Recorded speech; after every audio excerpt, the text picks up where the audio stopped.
All right, I am here with Seth Fisher of MGO Blog. Seth, how you doing, man? Thanks for joining me. Hey, TJ, man, there are years when Michigan wins the national championship that are just different than every other year, right? Like we got Ohio State fans in my mentions saying, "Man, those championship rings you guys got are so ugly." I'm like, sick burn, bro, sick burn. I'm feeling that one. Yeah.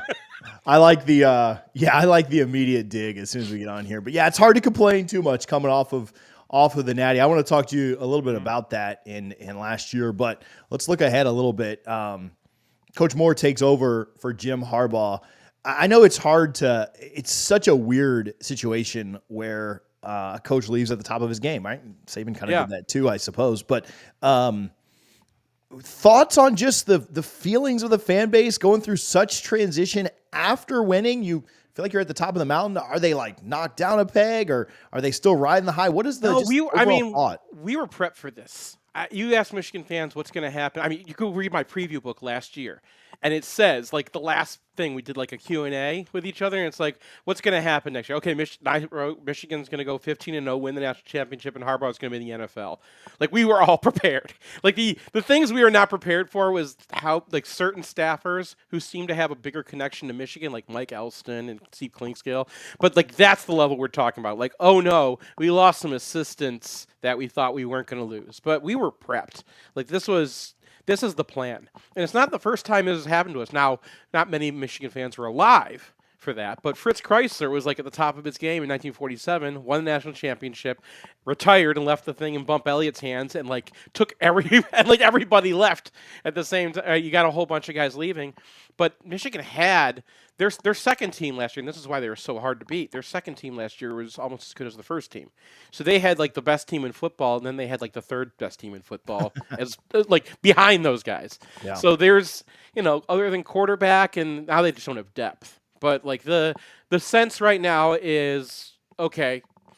Let's enjoy this, and what's coming next is not going to be last year, but like last year was a high, and the program is still in the kind of shape where they'll be back at that level, and maybe this year is a 3-loss team or something, but like they're not expecting it to fall.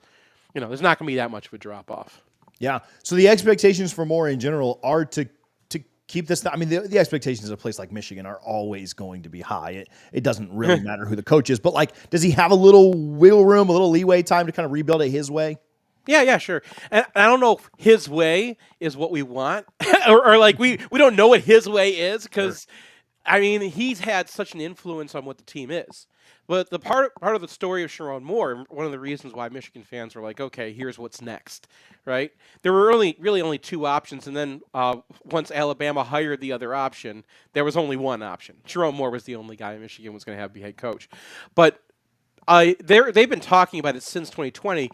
What happened to Jim Harbaugh's program in 2020? Because after that, you had Harbaugh always saying he was going to the NFL from a position of he was not doing that before, right? I know that other people were saying Harbaugh was going to the NFL, but Harbaugh was adamant he was sticking around until the 2020 season, and after that, he started taking taking interviews, and he started hiring guys who were going to be here if he leaves. And Sherrone Moore was like the leading edge of that. He was a guy who coached at Central Michigan. He was a guy that a lot of people knew in the recruiting circles. And they brought him in as tight end coach. They got rid of an offensive line coach who was at the top of his game, one of the top offensive line coaches in the country, so they could keep Sherrone Moore and promote him to offensive line coach. Then they made him offensive coordinator a couple years later. And then he was coaching Michigan against Ohio State last year and against Penn State last year. So as far as a chance to get your feet wet and be a head coach before you're the head coach, there are a few people, and the sanctions and all the Harbaugh getting suspended was part of that story, but they were already grooming him to be in this position. And if it didn't happen this year, it was going to happen next year. Harbaugh was ready to move on to the NFL after 2020, and Sherrone Moore was a big part of what changed in the culture at Michigan after that. And you look at what's Michigan. Why are they so good, right? You go back to that 2021 game against Washington when they were just shoving people around with their offensive line, and they passed the ball like 15 times to 52 runs against Washington, who was still a pretty good team at that point.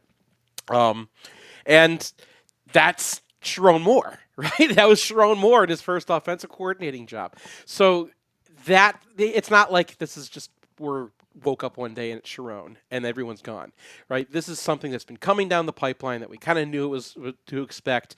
Maybe it doesn't happen, but this was set up. We were prepared. You got the jab in as we got started, but a lot of people are pretty high on Michigan's big rival in Ohio State this year. Do you think he continue some dominance there though over the long haul? Yeah, I don't think Ohio State's going to beat Michigan ever again. I think this is just going to become a thing where like they put everything in the world into it. Like they'll jump into the portal and spend $1 gazillion and get this hot recruit and get all the receivers in the world. And then Will Howard throws 3 interceptions and they lose. Like this is just going to be something because I've been there. I've been through this. I saw so many Michigan teams that were plenty good enough to beat Ohio State. I also saw plenty of Michigan teams that were not good enough to beat Ohio State, which were competitive with Ohio State anyway. This rivalry has not been like every other year we swing back and forth. This rivalry is just filled with like streaks where the one team for some reason just has the other guy, and the other team just kind of twists themselves in knots until they find a new formula of who they're going to be. And Ohio State's been riding this thing where, like, we hate Michigan and we need to do everything we can to beat Michigan, and everything is just all about Michigan, and they haven't figured out who the hell they are anymore. And so you look at Ryan Day and you see, like, Tony Alford left and comes to be running backs coach here, and Ohio State's like, whatever, we're going to get rid of that guy. Yeah, right. I mean, this is there have been cracks in that program. And I think the pressure is getting to Ryan Day, and I think that they're going to be. They had a great offseason. They bring in these guys, and Julian Sayan's going to be a great quarterback eventually. But you saw him in the spring game; he's not ready to play Michigan, right? Will Howard, you saw him in the spring game; he's not ready to play Michigan. That offensive line's not ready to play Michigan. So, yeah, man, I don't think that Ohio State having one good offseason fixes their problem. Their problem is they don't know who the hell they are. And Michigan was in that exact same boat for years. And we got our kick. I don't know if you were allowed to swear on this thing. You let it fly. We got our asses kicked for years until we figured out who we were going to be. And we talked about Sherrone More and bringing him in. Like, that's part of the story. Michigan had to figure out, who are you? What is your program about? And when they did that, they had something that they were able to build on. They were able to recruit on. And they decided that in 2020, in the middle of a pandemic and a 2-4 season, and they brought in the guys that they wanted, and they skipped the guys that weren't going to fit that, and it worked. Now, I'm not saying it was destined to work, but it did work, and that's what Ohio State's going to have to do. They're going to have to figure out who the hell they are now. I want to ask for another hot take or bold prediction, although beating Ohio State for the rest of eternity is pretty high up there. But first, where can people follow you? Where can they find your work? mgoblog.com is our site, and I'm on Twitter at Misapagan. Don't ask me if that's the correct pronunciation. I do not know. We all had internet names back in the day, and I kept mine. All right. So with that considered, what's your boldest take, your boldest prediction for Coach Moore's tenure at Michigan? However long that is, what kind of wins that? Just give me something hot there. I think that has more. I think Sherrone Moore is a great coach. I think it has more to do with how much Michigan's going to support him. So I mentioned 1947, and that's when Benny Oosterbaan took over for Fritz Chrysler, and Benny Oosterbaan was a good coach, but the program did not support him the way that other programs were starting to support their teams in the 50s. I think that we're in a transitional period.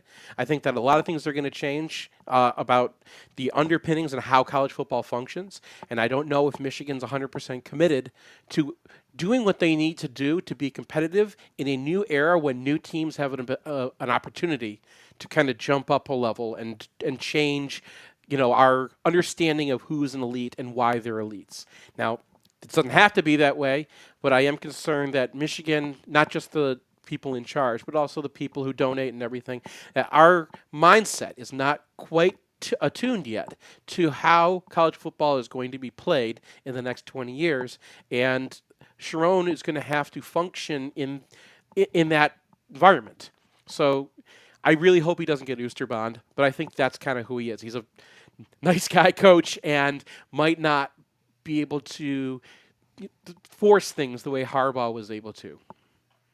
I'm going to talk with Seth about a few other aspects, the NCAA conference realignment, this 2024 season specifically. So make sure that you are locked in with the channel and subscribe. Go check out his social media and where you can find his work in the description as well. And thank you guys for tuning in to College Football Addiction.